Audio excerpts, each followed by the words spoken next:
बिस्मिल्लाहिर्रहमानिर्रहीम अस्सलाम वालेकुम। इस वक्त पूरे भारत के अंदर चूँकि उनकी हुकूमत की जानिब से कोई जवाब नहीं आया, ना उन्होंने अवाम को कोई तसल्ली दी, तो वहाँ पर एक कैंपेन शुरू हुई जो बढ़ते बढ़ते इस वक्त पूरे भारत में फैल चुकी है। और मोदी सरकार को जो रिपोर्ट दी गई है वो आपसे शेयर करेंगे कि अगर इंडिया के अंदर ये कैंपेन अरूज पर पहुंच गई जिसमें बायकॉट चाइना की प्रोडक्ट्स का है, तो इंडिया के अंदर करोड़ों लोग बेरोजगार हो जाएंगे, इंडिया के अंदर बैंकरप्सी फाइल करना पड़ जाएगी, फौज को बजट नहीं मिलेगा और इस तमाम सूरत हाल के अंदर इंडिया में बहुत ज़्यादा हंगामे भी फूटने का खदशा है।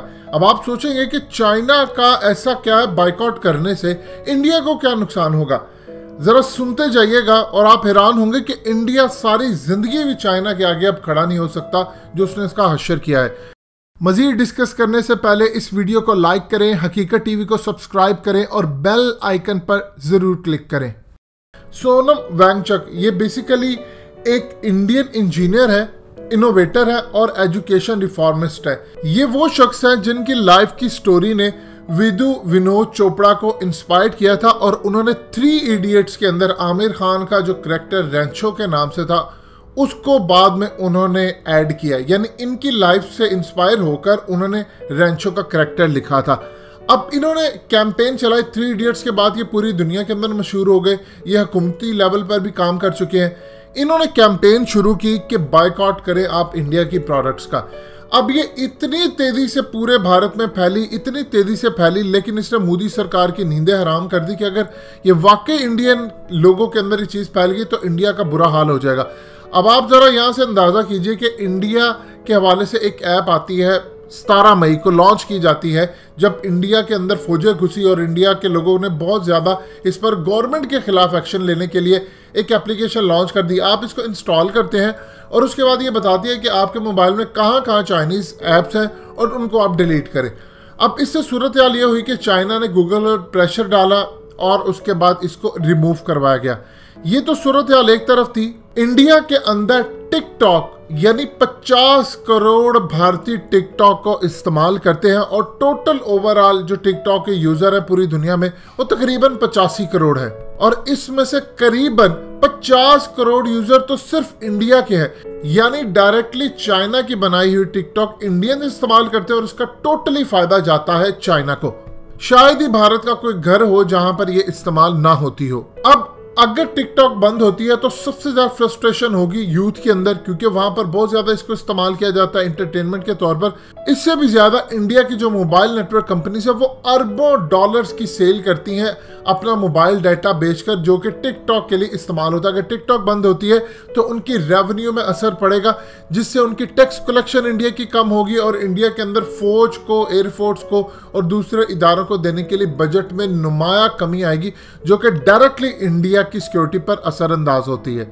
इंडिया और चाइना के दरमियान करीबन 95 अरब डॉलर्स की ट्रेड होती है, जिसमें तकरीबन 75 अरब डॉलर्स की जो चीजें हैं वो इंडिया इंपोर्ट करता है चाइना से और 20 अरब डॉलर्स एक्सपोर्ट करता है चाइना को। अगर इंडिया का ये बायकॉट कैंपेन हो जाती है तो 75 अरब डॉलर्स की जो इंडिया चाइना से इंपोर्ट करता है, इंडिया के अंदर लोकल इतनी महंगाई हो चुकी है कि वहाँ पर फैक्ट्रीज ऑलरेडी बंद हो रही हैं और इस तमाम सूरत हाल में कोरोना की वजह से ना वर्कर्स है ना कुछ है। अगर ये बंद करते हैं तो इंडिया में महंगाई इतनी ज़्यादा हो जाएगी, इतनी ज़्यादा हो जाएगी, जिसके बाद वहाँ पर लोकल प्रोडक्शन ही नहीं होगी, पूरा फूड का बहरान पैदा हो जाएगा, प्रोडक्ट्स का बहरान पैदा हो जाएगा और बड़ी बड़ी कंपनियां बैंकरप्ट हो जाएंगी। अगर 20 अरब डॉलर जो इंडिया एक्सपोर्ट करता है चाइना को वो नहीं होती तो इंडिया की बड़ी कंपनियां बैंकरप्सी फाइल कर देंगी। मोदी जब आया तो इंडिया के अंदर चाइना ने उस वक्त तकरीबन 2014 में 12,000 करोड़ इंडियन रुपीस इन्वेस्ट किया था, जो कि इस वक्त करीबन 65,000 इंडियन करोड़ रुपीस हो चुका है 2020 के अंदर। और ये इंडिया के अंदर बहुत बड़ी बड़ी कंपनीज में चाइना की इन्वेस्टमेंट है, यानी चाइना की जो मोबाइल मैन्युफैक्चर कंपनी है उसने तकरीबन 4,000 करोड़ इंडिया के अंदर इन्वेस्ट किया है।